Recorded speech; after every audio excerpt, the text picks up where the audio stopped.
old lady, yeah, because they lived in Neat Street, and then they sold the house over my mum died after she moved. When she died, 05, so they got rid of Grandma, they got rid of Mum in the early 1900s. When Grandpa came out of the army, I suppose 1901, my father came out of the forces. 1901, after the Zulu War, Boer War, I should call it. And then George was born in Waite Street, my brother George, 1903.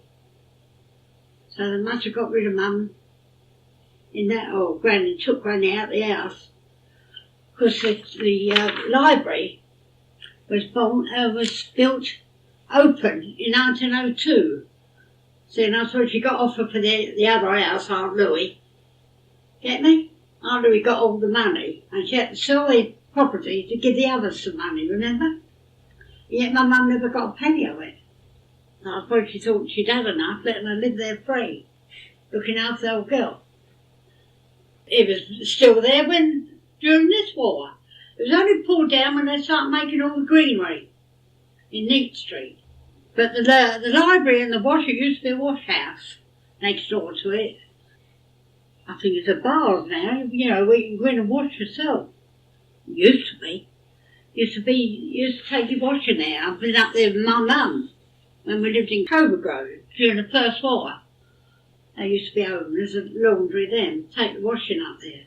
Surprising, really, when you think back. That funny bleeding life, really. So you're going to tell me where you lived as a girl then? Where I was born. On Glencore Buildings. Queen's Building, Glencore Road. Yeah, well, I always called it Glencore. Everybody called it Glencore Buildings. The only buildings in the place at the time. Just across the bridge. Still there, well, part of it is. There's a factory, the bottom part's a factory. There used to be a wood place next door to it. What's the name of the place? She was born by the side of the canal then, was she? Yeah, I've lived almost on the canal all my life, in a manner of speaking. From there, I think it was to the canal we went. It's the only place I can remember. Boathouse Walk. It's still called Boathouse Walk. Yeah. I was a baby there because I always remember my dad sitting me on the windowsill so as I could look out the window, like he used to my Teddy. And from there, where did we go from there? I'm not sure. No. I can remember the places, but I don't know in what rotation, if you know what I mean. I was 5 when we lived in Neat Street. What's that Fag Road end? You know what I mean of Neat Street? Just on the corner of Covert Road. From there, we went to, as far as I can remember, this is the rotation I'm trying to think of. I think it was from there we went to Sidmouth Place, Sidmouth Buildings, in just off of Glencore Road. There's houses there now, but the old buildings are pulled down and all houses like these have been built on it. Just trying to think how far down it was. You know the buses, Glencore Road, then it's like a curved round turning close into Glencore Road. There's a turning round there. Mum used to have a friend living in the building. And it leads right round to the turning I'm talking about. No, it begins with an L up. I do know that. The turning road, that's right, I don't forget with an L. I said that one too. See, and the Sydney Buildings was in there, and you know Schultz, don't you? Mm-hmm. Your mum's friend. Yeah. Well, her husband lived there the same time as I did. Oh, yeah. I didn't know, not until they were speaking of it years later. And he lived in the same building as we used to have to take our rent. Because they were like 3 flats, like these are. But they was flats in days. And we lived at the top, number 18. And from there, I'm just trying to go with them from there. Must have went to Brymer Road. 44, Brymer Road. That's when the First War broke out. We lived there then when the First War broke out. Where's that? Brymer Road is a park now, look. So now just the Covert Road schools on the edge of it. It's Burgess Park, Brymer Road. And from there we went to, my mum lived there most of her life, in that area, Dad and Mum. And from there we went to Covert Road because the son was coming out of the army and she needed the rooms my mum had. You know, the woman who my mum had the rooms all for. I think they had come out of the freaking army at the beginning of the war, because she lived in Camberwell and the war was still on when the bomb dropped on the school. Maybe he was disabled or something. I don't know. I'm perhaps she thought she would have got more money or for somebody else, letting the rooms to somebody else. You never know how they were them days. And there was a second old man anyway. From there we went to Camberwell. We was there when Uncle Ted came out of the army and got married. No, when Mum knew he was coming out of the army, my sister Maud lived in Kempsford Road, that's where your mum was born.